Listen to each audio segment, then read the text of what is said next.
Este auditorio lo vemos completamente lleno, la verdad que ya está muy lleno y toda la gente acá está poniendo ya atención para iniciar con esta primera charla y les pedimos ahí que sigan sintonizados de www.radiomaria.cr o igual si tienen un correo alterno igual mediosticos.com/Radio María. Si en la página no pueden escucharlo, ya vamos a dar inicio con este quinto congreso Provida en el segundo día. Da inicio ya el congreso, nos trasladamos de una vez a esta actividad. Así que les damos la señal. De estos 3 días de encuentro, que como dijo ayer el licenciado Jorge Escala, son el inicio de este quinto Congreso Internacional Provida. La transmisión de la vida, una maravilla de la creación. Queremos un saludo a todos los expositores e invitados, y también para todos los participantes. Muchos de ustedes sabemos vienen de lejos, de otros países, otros vienen de acá de Costa Rica. A todos los queremos saludar y les damos la bienvenida y les agradecemos su presencia. Antes de comenzar, quiero recordar unas indicaciones prácticas importantes que di ayer. En primer lugar, les recuerdo que las salidas para un caso de emergencia son las mismas puertas por las que entraron. Una queda al final del corredor derecho y otra al final del corredor izquierdo. Salimos por los corredores con calma hacia afuera en caso de que fuera necesario, esperemos que no. También les quiero recordar, quiero ser enfático en que no pierdan de vista, por favor, sus objetos personales. No los descuiden en ningún momento. Quinto Congreso ni durante las actividades ni en los recesos. Bueno, están dando las indicaciones generales acá en el congreso. Estamos pues con las indicaciones generales, dado que esto es un salón, es un auditorio pues que tiene muchas personas y pues en caso de emergencia pues hay que atender también, esto es parte de la organización. Sí, correcto. Lastimosamente el día de ayer se presentaron ahí ciertos inconvenientes en cuidados en objetos personales, pero por eso les hacen énfasis en que hay que cuidarse. Uno esperaría que un congreso como este, ¿verdad?, Provida, que todos los que estén acá tengan otro enfoque, pero nunca falta, ¿verdad?, quien quiera hacer ahí daño. Entonces, para ustedes, acá están dando todas las indicaciones el señor Luis Fernando Gutiérrez, en eso está, y ya casi damos inicio en este segundo día de transmisión por Radio María Costa Rica. Quinto Congreso Provida. Continuamos acá, vamos a seguir a ustedes, vamos a escuchar a las personas a quienes nos han ayudado en este congreso. En este hermoso auditorio, especialmente a su rector, don Walter Bolaños. También quiero agradecer a nuestros patrocinadores, Servicios de Seguridad CSE, Carne Zamora, United Airlines, y también los que nos apoyan, las instituciones que nos apoyan, la Universidad Juan Pablo II, el Alliance Fence Fund, CIFAM y Human Life International. Saben todos ya que quienes están organizando esta actividad son, junto al Comité Internacional, al Comité Permanente de los Congresos Internacionales Provida, están la Asociación por la Vida del Movimiento de Vida Cristiana, Opciones Heroicas y la Asociación para la Defensa de la Vida, ADEVI. Me han dado también una noticia que me han pedido que les dé, muy simpática, y es que han estado permanentemente en contacto con nosotros a través de Facebook muchas personas que están siguiendo este congreso en América Latina y Europa a través de la transmisión que se está haciendo de las conferencias en vivo en algunos lugares por Radio María y también por las retransmisiones que se están haciendo a través de lo que se está colgando en Internet. Entonces, aprovecho también para saludar a esas personas que se están viendo en casas, que nos están escuchando por la radio, que nos están haciendo por Internet, agradecerles la sintonía y a esperar que estas conferencias den mucho fruto. Quinto Congreso Provida. Dicho esto, demos comienzo al segundo bloque de reflexión sobre el tema médico-científico, y para hacer, quiero pedirles que se pongan de pie para entonar también hoy el himno del Congreso.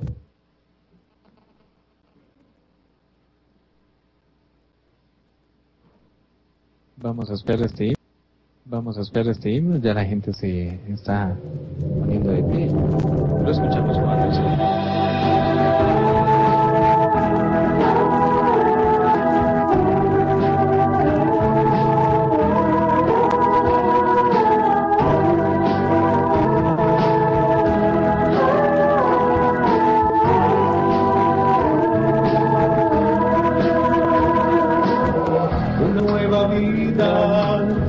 Una misión, hoy ha surgido un nuevo sol, una alegría, una ilusión, maravilla de la creación, maravilla de la creación. En una madre, un nuevo ser, y será que hasta nacer. En el silencio, en la oscuridad, Maravilla de la creación, maravilla de la creación. Hoy nos comprometemos a dar la fuerza y el corazón para crear cultura de la vida y del amor.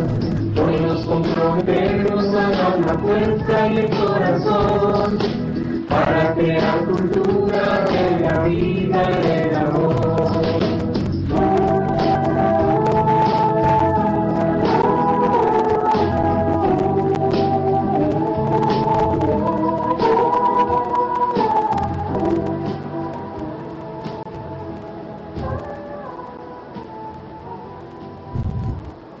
Tomar asiento.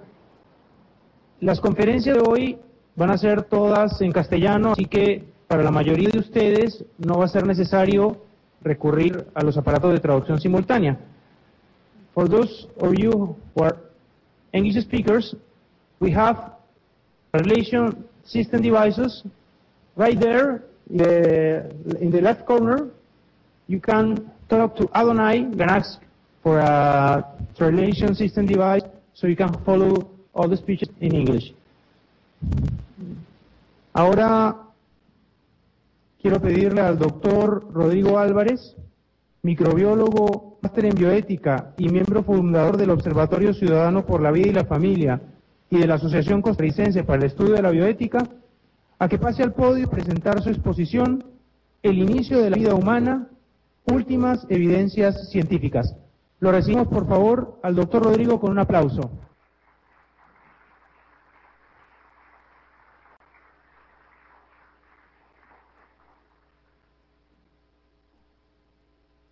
Bueno, muy buenos días, un placer, muchas gracias por soportarme un rato más. Me toca hoy como primer conferencista del país darle la bienvenida a nuestro pequeño país.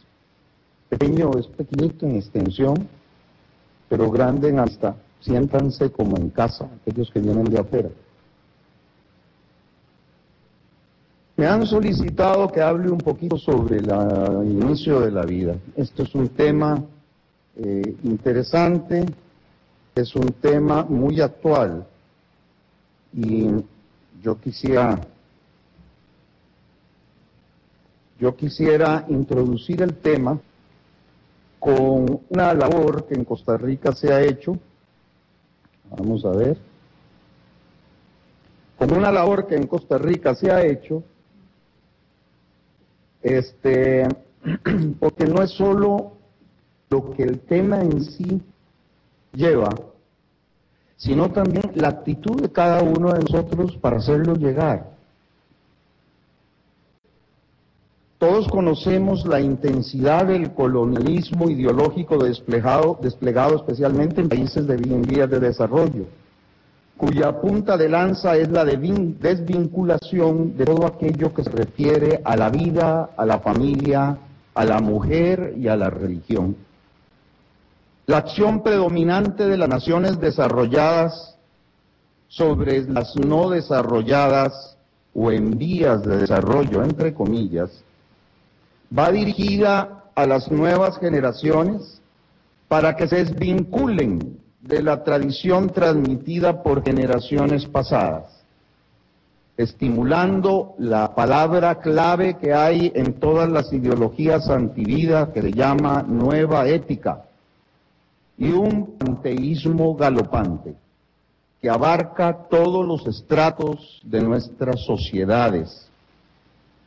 Hemos tratado de proyectar y de accionar un plan estratégico en este país con estimables compañeros que por justicia me toca nombrar, como el doctor Hernán Collado, como la licenciada Alejandra Loría, como el doctor Ricardo Slom, como el doctor Luis Jiménez y algunos que se me pueden escapar, para llevar hasta el último rincón de este país un mensaje de esperanza, un mensaje de vida, sobre todo un mensaje que haga sacar a nuestra sociedad de la ignorancia profunda que hay en este tema, porque hay una ignorancia en todos los niveles, en absolutamente todos los niveles, y les voy a contar cómo.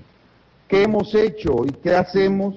Bueno, pues haremos un trabajo en conjunto en Asamblea Legislativa, estamos haciendo un trabajo en colegios profesionales, llevando este tipo de formación a colegios profesionales, estamos llevando esto al Cuerpo Médico Nacional en hospitales, especialmente hospitales rurales, que están tan abandonados, que están tan alejados de las nuevas investigaciones, al cuerpo de profesores de escuela y colegios del país que me he honrado de estar. Hace 3 días estuve con cerca de 50 muchachos de secundaria y que tal vez fue donde me han hecho las mejores preguntas y me he quedado realmente extasiado de ver una juventud con criterio y capaz de comprender cosas que tal vez en el tiempo no se hubieran comprendido. Hemos ido a muchas comunidades, de las cuales aquí hay presentes gente de las comunidades donde hemos estado y que nos han apoyado viniendo a este congreso. Hemos estado en la prensa escrita, en la prensa radial, y hemos participado en múltiples debates a nivel nacional con los promotores, con las personas que están apoyando la ideología antivida, especialmente en el tema de fecundación in vitro, que se les va a hablar la próxima charla. A mí me ha tocado dentro de este grupo el inicio de la vida. Y esto más o menos resumido, porque vieran cómo me cuesta a mí resumir. Que tengo un problema en serio, de cuando cojo un micrófono me olvido de todo lo demás. Bien, la pregunta básica de este tema es, ¿cuándo inicia la vida?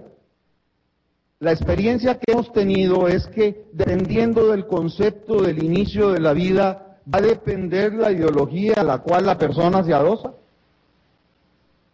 He encontrado, en un resumen, 6 propuestas de inicio de la vida desde el punto de vista científico.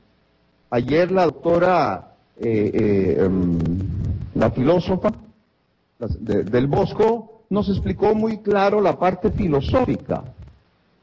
Pero desde el punto de vista científico aparecen 6 posturas. Una que se basa en la fecundación. La vida y el carácter personal inician a partir de la fecundación, o sea, a partir de la unión del óvulo con el espermatozoide. La otra es la implantación. La vida y el carácter personal del ser humano inician a partir de la implantación del embrión en el endometrio uterino. La otra aplica la viabilidad. La vida y el carácter personal del ser humano inicia a partir de las 23 semanas de gestación. ¿Por qué? Porque se dice que a partir de las 23 semanas un feto es viable fuera de la madre. Quiere decir que el término de que sea persona o ser humano está en si es viable a las 23 semanas o no es viable antes de las 23 semanas. La cuarta, que es la gametogénica, que dice, la vida inicia desde los gametos y el carácter personal por un ser constructo. Por ser un constructo, se integra después, es decir, que se sucedería un salto ontológico, aunque no se ha precisado cuándo sucede.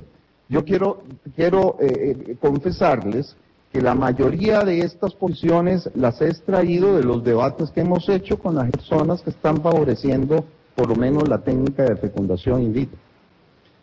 La otra es al nacimiento. La vida y el carácter personal inician al momento del nacimiento, por lo tanto, antes del nacimiento hay vida animal y jamás carácter personal. Así se me dijo el otro día en un hospital aquí central.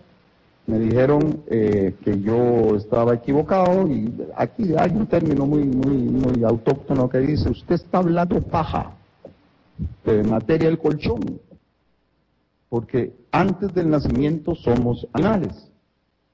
Imagínense que mi vesícula biliar se contrajo. Me botó algunas piedras que tenía ahí, pero por dicha que me las mandó al cerebro, porque yo iba a contestar: uy, por lo visto usted no ha nacido, doctor. Pero me pareció que era un poco indelicado, ¿verdad? Entonces, nada más le dije: pues si usted me prueba científicamente los animales que somos antes de nacer, le concedo media hora para que me lo pruebe. Yo le concedo media hora que falta de mi charla. Y no quiso. Entonces le dije: mejor no hablo entonces. Y a última, la autoconciencia. La vida al nacer pertenece al género humano, pero sin carácter personal. Este carácter se adquiere como la autoconciencia del ser que se reconoce a sí mismo. Ya nos habían presentado la doctora del Bosco a Peter Singer, ¿no? Ya nos había presentado y ya todos lo conocemos. No está muy cuerdo, que debería estar donde ese médico habló. La ciencia.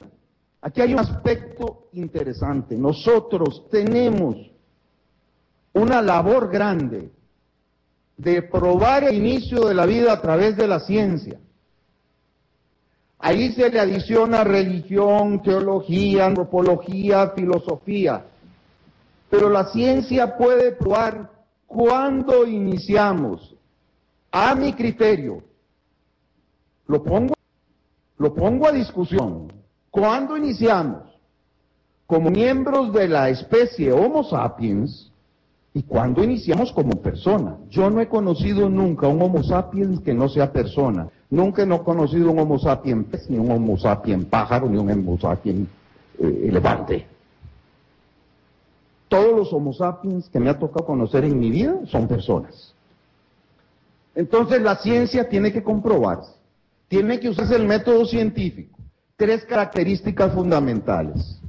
Que todas las afirmaciones estén basadas en una formulación científica coherente. 1.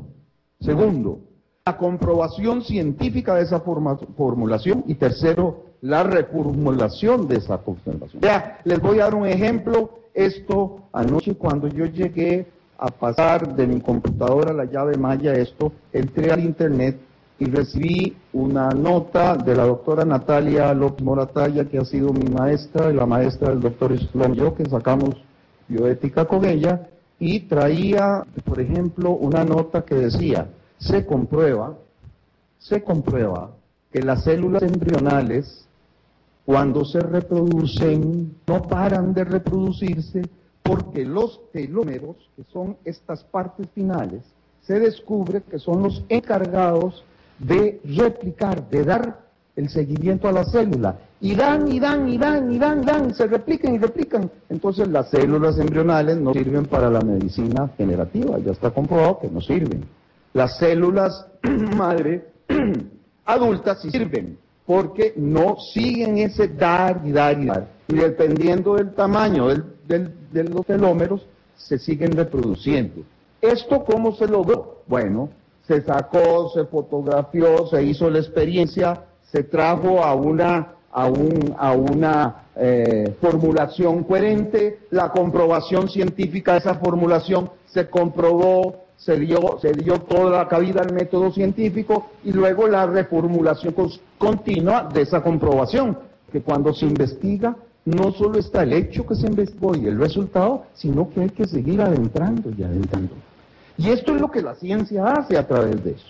Bien, la primera es la parte que yo me adoso, la primera formulación de cuándo inicia la vida. Y perdonen que sea tan tosudo, pero pero es la verdadera. No puede haber 6 verdades en el inicio de la vida, porque habría 6 momentos diferentes. De esos 6 hay uno que es verdadero. Y este es el verdadero, amigos. Se lo presento con toda autoridad científica. La vida humana y el carácter personal inician desde la fecundación a través de 2 hechos fenomenales. La construcción, que es el momento en que 23 cromosomas del espermatozoide se une con 23 cromosomas del óvulo y forma 46 cromosomas. Cromosomas que nos dan nuestro primer fenotipo. Vamos a ver.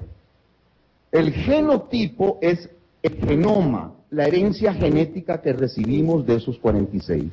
El fenotipo es la manifestación de ese genoma en la parte del cuerpo humano. Yo siempre he dicho que si yo les enseño a ustedes una foto mío pequeñito, les aseguro que todos van a decir que qué lindo que era. Colochito, paradito, gordito, cachetoncito, más alto de lo debido en esa edad, posiblemente después me cambiaron, pero ahora yo tengo un fenotipo completamente diferente, rechonchito, bajito, arrugadito, canosito, y sigo siendo el mismo que fui antes de nacer, posterior a mi nacimiento, ahora y a los años que Dios me permita vivir. La otra parte maravillosa de la constitución de la vida humana es la construcción, que es la interpretación del informe genético. No solo se interpreta, se lee, se interpreta y se acciona. ¿Cómo es que eso se logra hacer? ¿Cuál es el mecanismo por el cual una célula puede autoconstruirse por interpretación propia? Aquí vamos. Repetición. El primer nivel, o sea, el fenotipo, o sea, la parte genética, se transmite en la concepción. Aporta la pertenencia a la especie y la identidad biológica del individuo, que en el ser humano corresponde a la identidad personal. Corresponde tanto que cuando a mí me tocó trabajar en el laboratorio forense, en criminología, trabajé muchos años ahí, determinando violaciones y asesinatos en manchas de sangre, manchas de semen. ¿Y qué es lo que se usa actualmente en eso? El ADN, porque el ADN identifica, no hay un ADN igual. Identifica, es nuestro sello de pertenecer al Homo sapiens. La otra parte es el segundo nivel, que es lectura, es interpretación. En cada parte del organismo se traduce una sola parte de información genética heredada a información funcional de proteínas. El principio vital, que es ese fuelle, esa ignición, ese soplo, puedo decir yo, que logra que la célula se autointerprete y que por partes vaya conformando una teleología, un destino.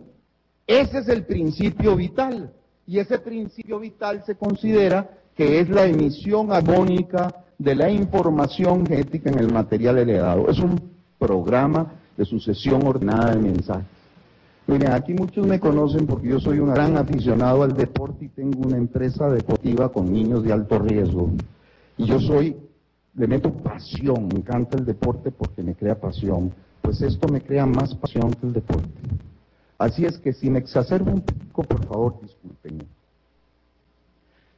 Vamos a ver lo que ha pasado en los últimos, desde el 2007 a esta fecha. En Ciencia 2007 se acaba de pasar. ¿Qué es lo que pasa? ¿Qué es lo que sucede cuando un espermatozoide entra en un óvulo? Esta flechita indica la entrada de un espermatozoide. Esto es un experimento, está publicado en Nature 449-297 en el 2007. ¿Cómo es que sucede la entrada del espermatozoide? Esto se hace en óvulos de ratón. Apenas entra el espermatozoide, ven ustedes esta manchita que empieza a desarrollarse. Aquí un puntito rojo, más rojo, más rojo, más rojo, más rojo, hasta que se llega aquí, ay Dios, hasta que se llega aquí. Algo está fallándome aquí. Ese dedo, sí. Bien. Hasta que se llega aquí, en donde ustedes pueden ver que los niveles de estas manchitas rojas son diferentes. Desde muy concentrado al inicio de la entrada del espermatozoide a muy diluido. Esto, amigos míos, es el elemento de la vida que se llama calcio. Y que ya en personas de mi edad empieza a fallar. Y empieza la osteoporosis y empieza una serie de cosas. El calcio es el elemento químico de la vida. Y así que cuando nosotros, cuando alguien se engendra a través del calcio, alguien se muere generalmente a través del calcio. Es decir, porque el calcio tiene una función vital en el desarrollo de la vida. Bien. Este nivel, esa gradiente de concentraciones de calcio, está indicando algo importantísimo, y es asimetría. ¿Qué es asimetría? Vamos a ver, a veces yo creo que la ciencia hay que tener un poquito de imaginación para explicarla. Asimetría es el contrario de simetría. Si yo fuera simétrico, yo creo que lo único que tendría en mi cuerpo son orejas, porque mis hijos me dicen que yo tengo orejas muy grandes. Si yo hubiera sido simétrico en mi formación del cuerpo, posiblemente hubiera sido una orejota enorme, pero nada más una orejota. Eso es simetría. ¿Por qué tengo orejas, ojos, nariz, brazos, cabeza? Porque aquí se marcó una simetría. Cada simetría de concentración de ion de calcio va a dar una orden a través de genes que ya aparecen inmediatamente, que se unen, para que cada concentración otorgue una función, una colocación y un destino independiente. Y esto es una de las mejores pruebas que la vida comienza ahí, porque si no comenzara ahí, esto sería simétrico.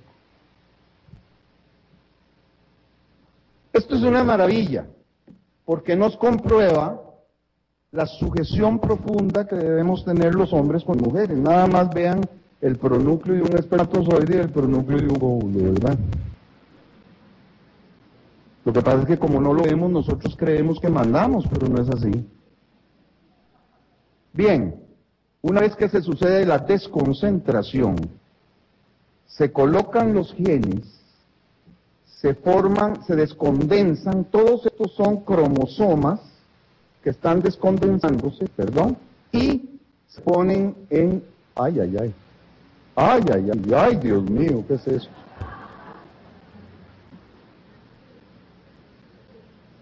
No voy con la tecnología moderna.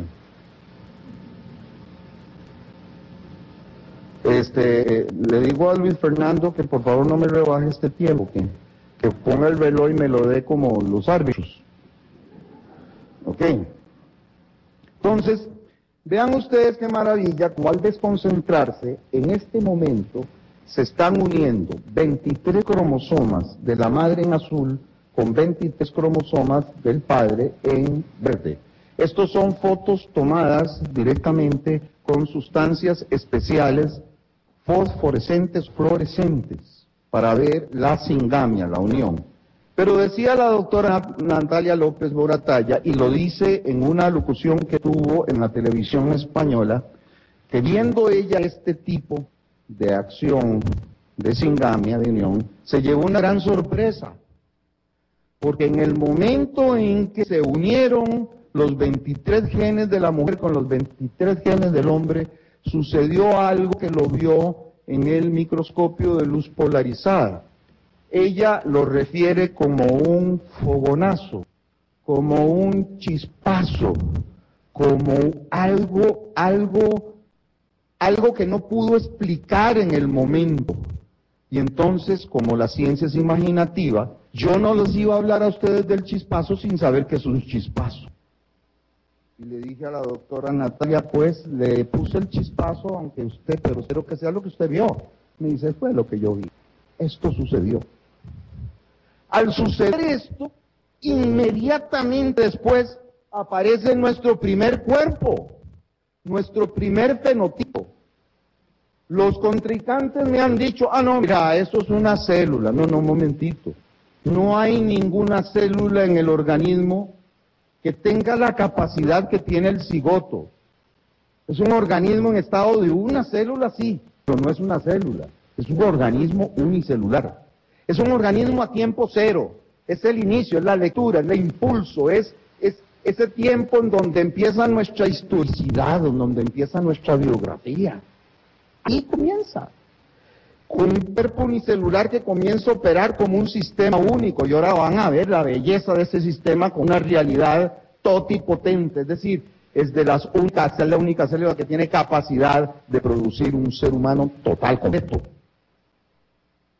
Existe.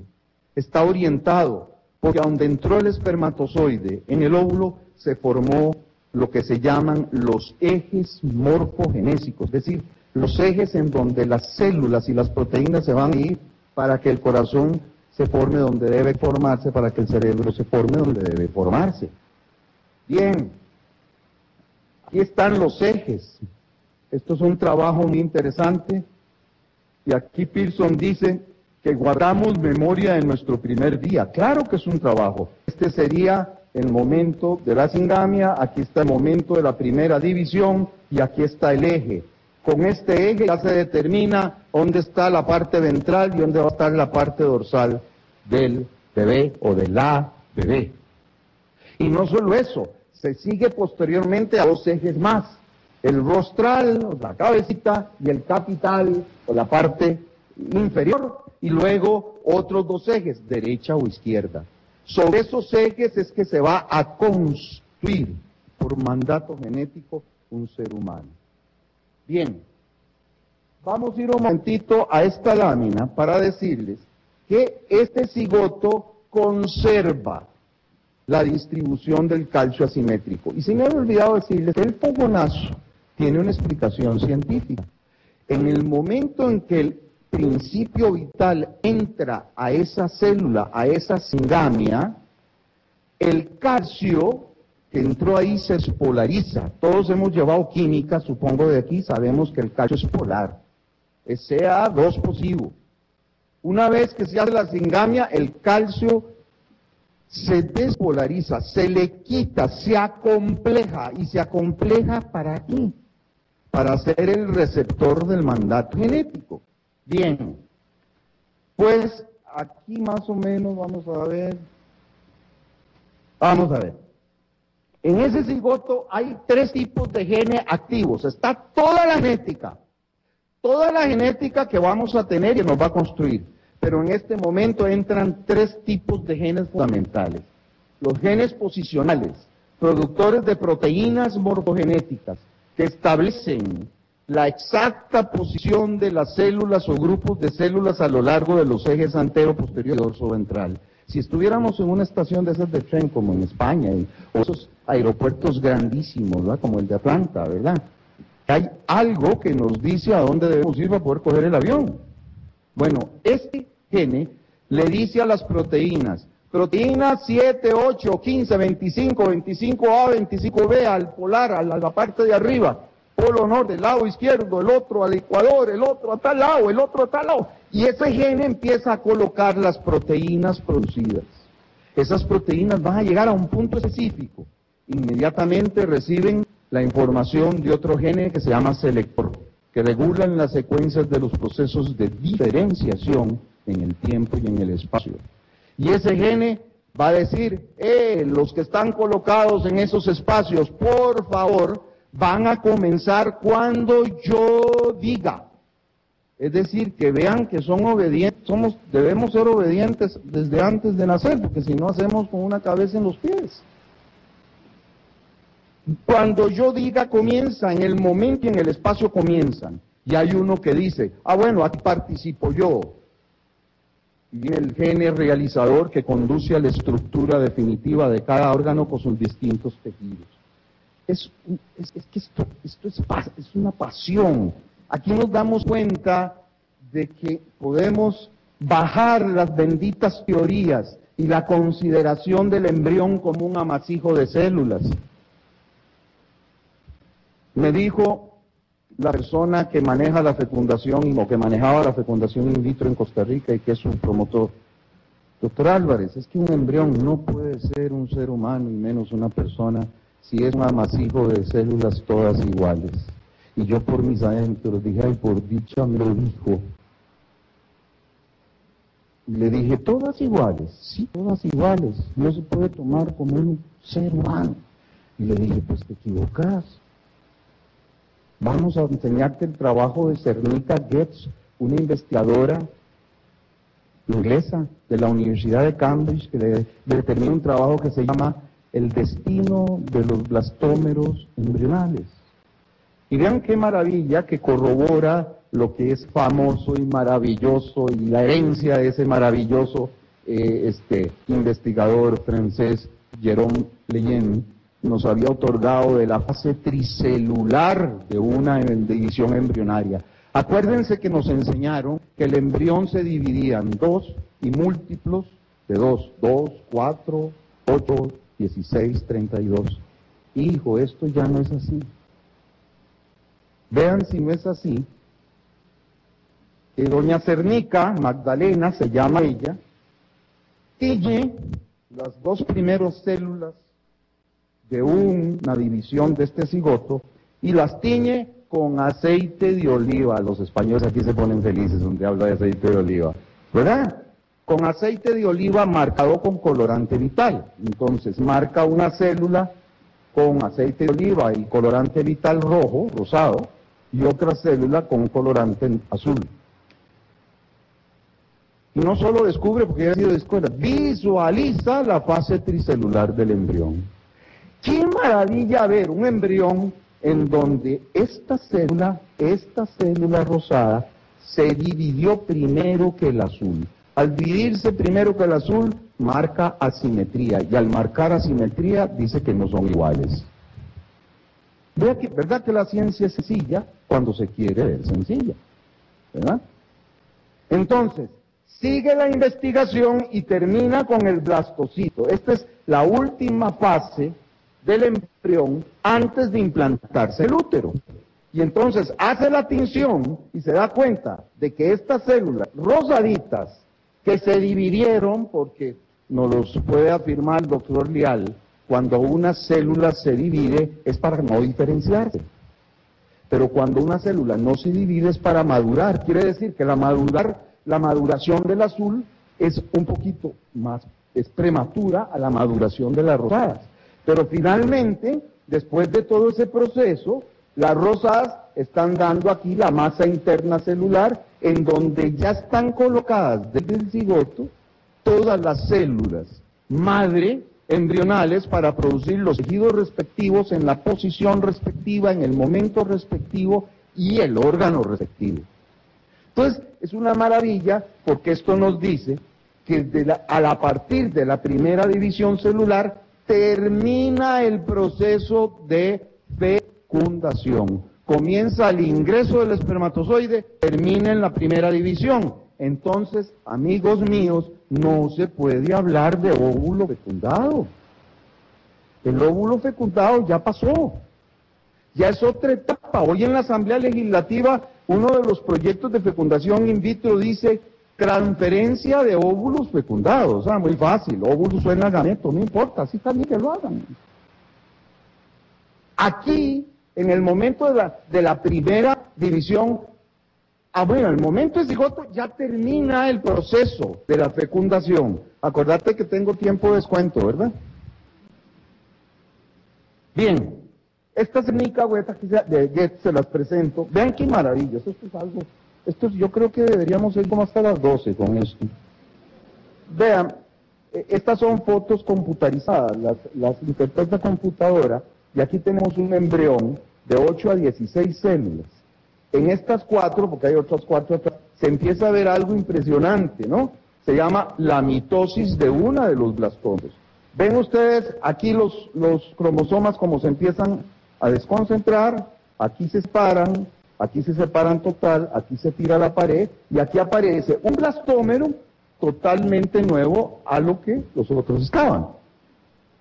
¿Qué va a hacer ese blastómetro? Pues va a hacer algo diferente de los otros, porque entre ellos hay comunicación.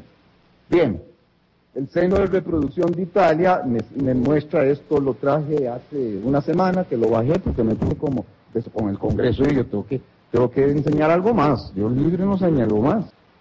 Y me encuentro esta información muy reciente en donde vean qué interesante. Cigoto, 2 células, 3 células, 4 células, 5 células, 6 células, 7 células, 8 células, 9 células, 10 células, 11 células y blastocisto. No, esto no es continuo. Simplemente lo que el centro hizo fue empezar a captar estados embrionales nones, impares, y captó todos los impares. ¿Seremos iguales?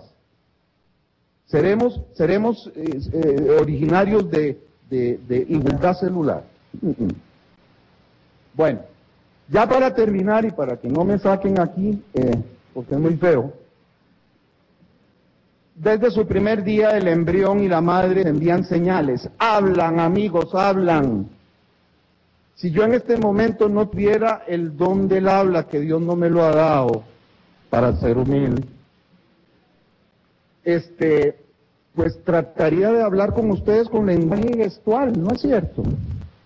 Y yo trataría de que me entendieran con lenguaje gestual.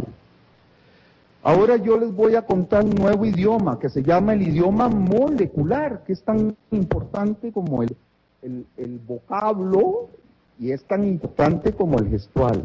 El embrión y la madre se comunican entre sí desde el momento en que se produce la fecundación en las trompas de Falopio. A partir de ahí, el embrión dice lo siguiente: uy, mamá, qué difícil. Yo creí que esto era una autopista y no, es como la autopista Caldera, llena de huecos, filamentos, derrumbes. ¿Qué hago? Yo no sé por dónde ir. Y su madre le contesta con unas moléculas que se llaman interleuquina. Le dice, no te preocupes, yo te voy a ayudar, confía en mí. Y empiezan esas moléculas a decirle, por ahí no, se va a meter en un hueco espantoso y se va a ir entre el puente, por acá.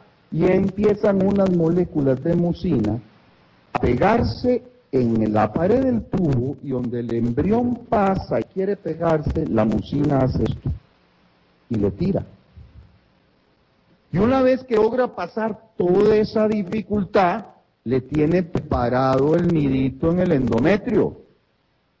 Es un nido que la madre prepara para su hijo. Por eso la pastilla del día después es abortiva. Porque la pastilla del día después químicamente lo que hace es eliminar ese nido. Y entonces el hijo le dice, se lo estoy haciendo resumido porque estoy un poco acongojado. El hijo le dice, pero mamá, voy con las proteínas de papá. Y según entiendo, mamá, todo lo que no es tuyo lo rechazás. Excepto la mesada, ¿verdad?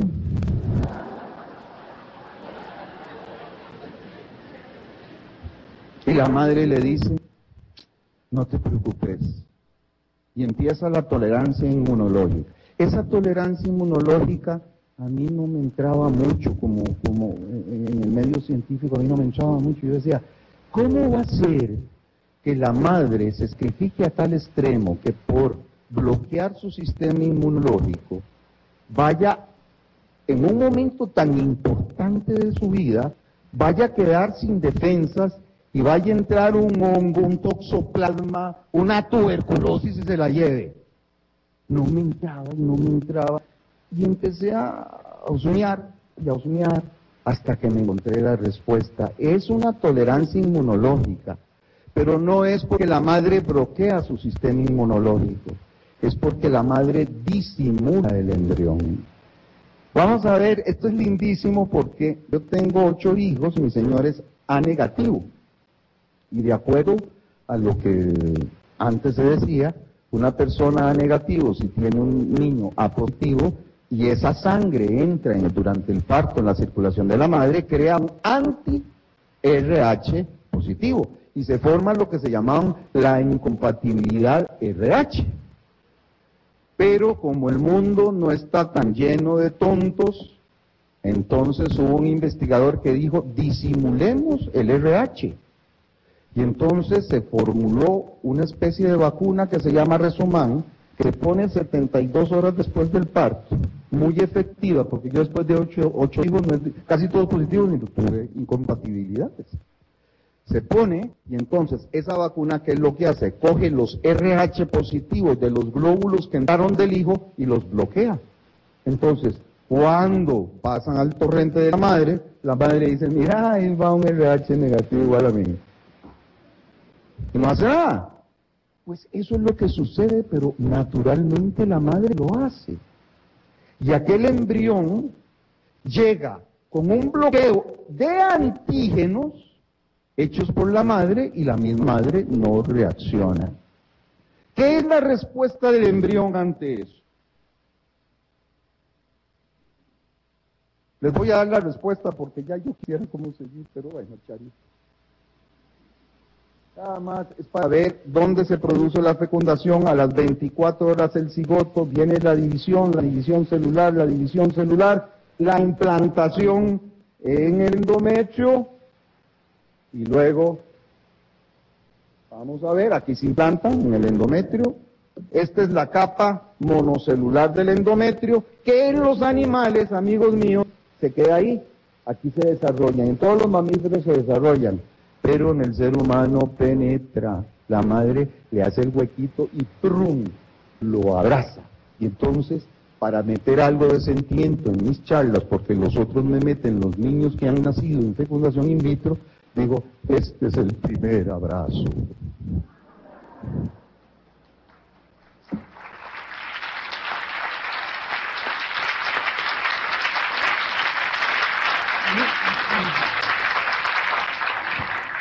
Ahí comienzo a ver un poquito de los ojos húmedos, sobre todo de las señoras. Y entonces, aquí está, vean qué lindo.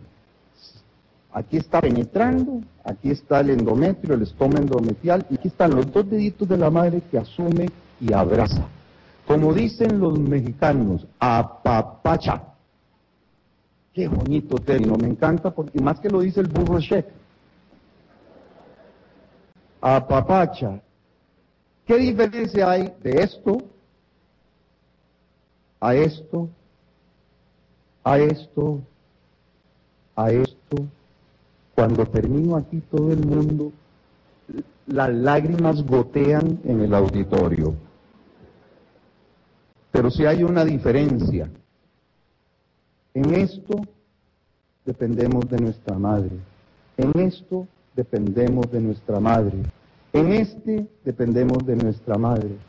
En este, nuestra madre depende de nosotros. 3-1.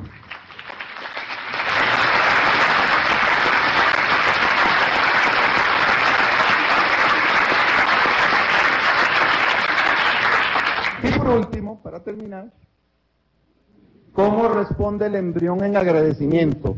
No lo dio, no le permitió que se pegara, le permitió cunita, lo apapachó, le dio todo a la mamá en ese momento. El embrión dice, te voy a regalar unas cuantas células fetales, células madre fetales. Y esto se descubre, ustedes ven aquí, en un trabajo que se está haciendo. Ahora la medicina regenerativa ha subido mucho con el asunto de las células madre. Entonces, células madre adultas, del cordón umbilical, o de la médula, o del tejido graso, lipídico, aparecen células madre indiferenciadas, que si usted las pone en hígado, forman hepatocitos, si usted las pone en corazón, forma cardiomiocitos, por la transmisión de las células entre sí. Como son individuales desde que se formaron, individualmente captan su información. Y esto, vean ustedes, que se llevan una sorpresa. Aquí abajo tienen el trabajo científico que comprobó esto, por el amor de Dios. Esto es lo que es importante. No es una ocurrencia. Es un trabajo científico, porque al ir a poner a través del cateterismo células en el corazón de la madre, se encuentran que ese corazón, después de que hacen un piquete, se encuentran que este cardiomiocito de una madre encuentran XY. Yo me imagino que el investigador que encontró eso debe haberse rascado la cabeza de tal manera que se haber quedado calvo.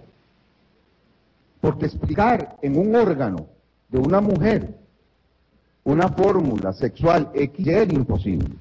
Pues vean qué lindo que ese hijo le dona a su madre células de él, porque son más jóvenes, de mayor capacidad, de mayor longevidad, de mayor acoplamiento en su trabajo de producción celular. No les explique eso porque la mujer embarazada se pone tan linda. Yo por lo menos creo que es una de las grandes explicaciones, esa maravillosa, bellísima. Eso me valió 8 hijos. Y encuentran esas células en médula, encuentran esas células en vaso, encuentran esas células en corazón, y han encontrado esas células en la glía cerebral. Vean qué interesante. Entonces, ¿qué significa? ¿Qué es? ¿Cómo lo logran comprobar y cómo lo logran cuantificar? Se dice que la mujer guarda en cada embarazo células madre entre 2 y 6 células por mililitro de sangre materna. Amigos, si tenemos 5.000 mililitros, son 10.000 células de cada hijo que andan por ahí. Yo creo que mi esposa ya no tiene células de ella. Es una maravilla. Es algo impresionante, porque esto sí ya no es ciencia, esto es especulativo. Yo creo que esa relación molecular entre células del hijo y la madre es lo que hace desarrollar la previsión materna, que los perdone, pero los hombres no la tenemos. Eso de no bajes las gradas en medias porque te vas a caer y te va a llevar un centro, ay, pero mamá, y pum, se cayó.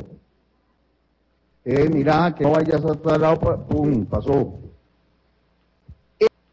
Esa conversación molecular que estaba acostumbrado desde el preciso instante de la vida, se mantiene en las madres.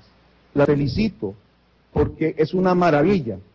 Yo soy católico, soy creyente, y me imagino las células de Jesús en María. Muchas gracias.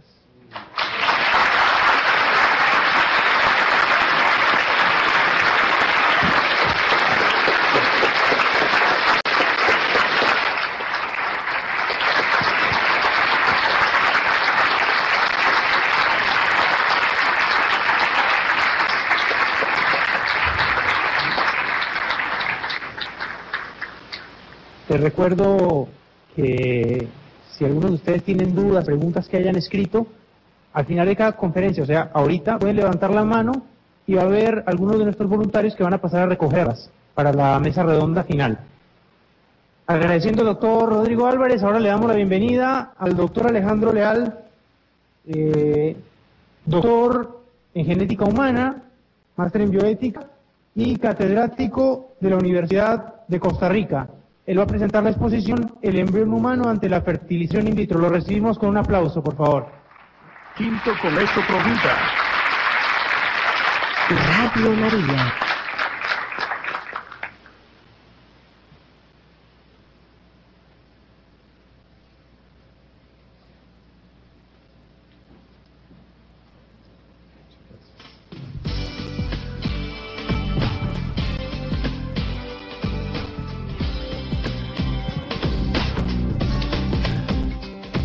Nos quedamos acá en el auditorio de la Universidad Latina. En el momento Buenos de días. escuchar a don Alejandro Leal. Es un tema de mucha actualidad porque en Costa Rica, como ustedes saben, se está tratando ante la Corte Interamericana de Derechos Humanos de que el país cambie la prohibición actual que tiene de la fertilización in vitro. Y sabemos que lo que está